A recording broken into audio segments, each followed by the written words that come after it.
So we are in our third week of this series called Vibes, where we are exploring our own emotions.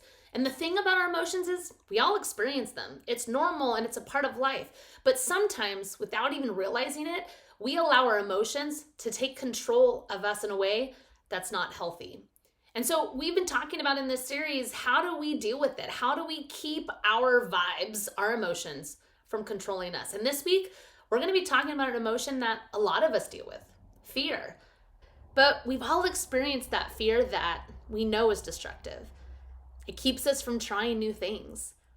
It hurts our relationships or creates this script in our mind about ourselves or about something in life that isn't true. So fear can actually be healthy. It keeps us from making stupid decisions. It keeps us safe. But did you ever think about where fear comes from? It's really our ability to gather information and to apply that for the future. So the bad side is that we can be fearful and it can keep us from doing things. But the good side is we're creative, we're imaginative, there's hope. But what we get stuck with is the fear because we're crippled by the what ifs. What if this happens? What if this happens? And we've all experienced those what ifs that seem to take over our brain, take over our day, and just leave us in a state of fear. So what do we do about it? How do we keep fear from controlling our lives? Well, that's what we're going to talk about this week.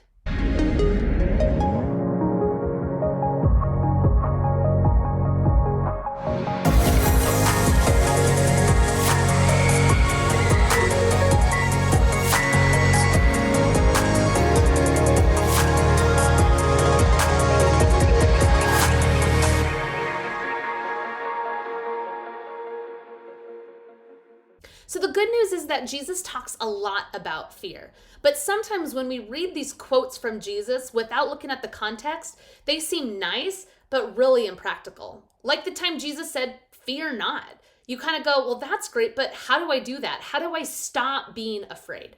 And so that's why today I want us to look at a passage of scripture from the book of Matthew. We're actually going to look at a lot of these different stories because it kind of shows this bigger picture of what Jesus was saying about fear.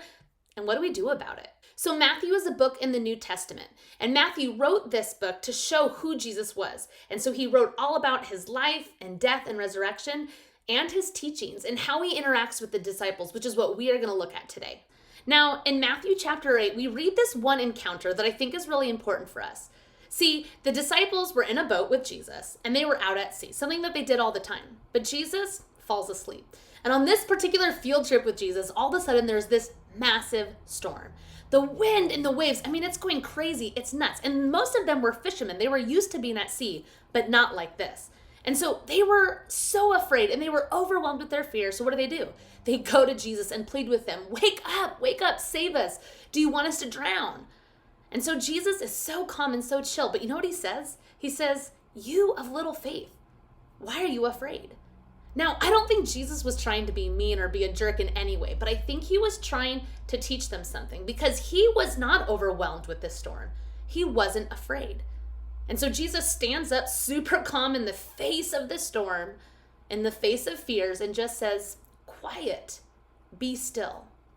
And in this moment, the storm stops. The wind and the waves stop. And in this moment, the disciples, this is what they say. They say, "Who is this man that even the wind and the waves obey him?"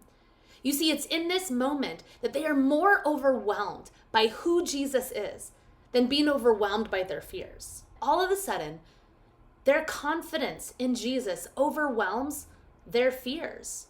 And maybe that's what Jesus was trying to get at, that there is someone more capable, stronger, more powerful than anything that they could be afraid of. But the lesson for the disciples doesn't end here. As we read on in chapter 10, Jesus has another heart-to-heart with his disciples. Listen to what he says. He says, "I am sending you out like sheep among wolves." Now, this sounds pretty scary. Sheep and wolves, that's like being sent out amongst predators. He's telling them, I want to warn you. You're going to face some really hard things. And he actually continues on and tells them, you're going to be beaten. You're actually going to even face prison time. But he says, don't be afraid. I think it's interesting that Jesus has already taught them about who he is, that they can put their trust in him, that they need to be overwhelmed with who he is instead of being overwhelmed by their fears. But then here he's telling them all of this hard stuff is going to come in your lives. You're going to face hard things, but you don't need to be afraid. Why? Not only because of who I am, but because of how I see you. Listen to what he says. In verse 29, it says, "Are not 2 sparrows sold for a penny? Yet not one of them will fall to the ground outside your Father's care. And even the very hairs of your head are all numbered. So don't be afraid. You are worth more than many sparrows." In other words, Jesus was trying to help them to see, not only am I capable of handling all of these situations, that I am bigger and stronger than any fears you face, but I value you. He sees us as valuable. He even knows how many hairs are on our head. He sees our situation and he cares about us and cares about what we are struggling with, what we face.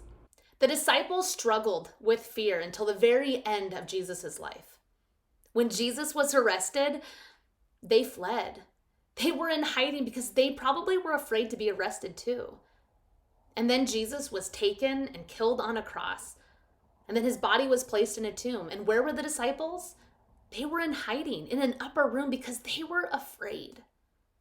But then Jesus came back to life. He resurrected. And this changed everything for the disciples. All of a sudden, they had a new sense of boldness and strength. And it put everything into perspective, what Jesus had said about fear. And we know this to be true because as we read on in the New Testament, the disciples came out of hiding. They began to preach to people. They began to confront authorities. Many of them were beaten for their faith, just as Jesus told them. And most of them were killed for their faith. But they began to change the world. But it's not like there was nothing to fear anymore. It's not like there was nothing to be afraid of. But now they saw that clearly God was bigger than anything that they could ever be afraid of.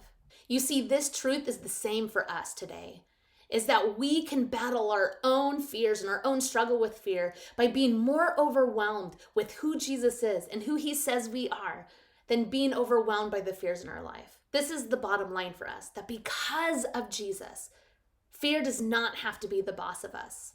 So what do we do?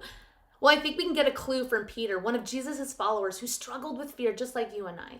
But after Jesus' resurrection, Peter completely changed and became bold for God and no longer allowed fear to control him. In fact, when we read in 1 Peter, a letter that he wrote, he actually talks about what he does to handle his own fears. Listen to what he says. He says, "Cast all your anxiety on him because he cares for you."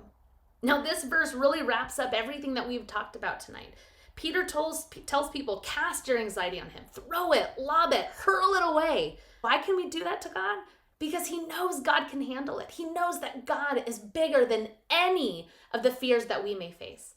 But why can we do that? Because we also know because he cares for us. Just like that verse in Matthew we talked about. He cares so much about us. We are of worth to God. We are so valuable. He knows even every number of hairs that we have on our head.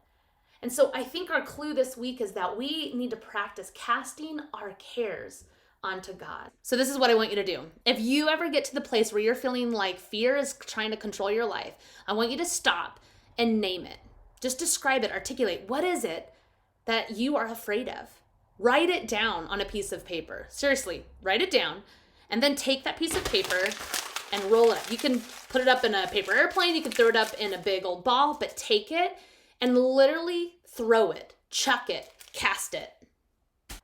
This is a practice of casting your fears onto God, and I would suggest praying through it. My prayer for us is that we can be more overwhelmed by who Jesus is and who he says we are than being overwhelmed by our fears. What would your life look like if you didn't allow fear to control you anymore? I want to encourage you to keep talking about this. Talk with someone, reach out, and join us for youth group as we continue the conversation.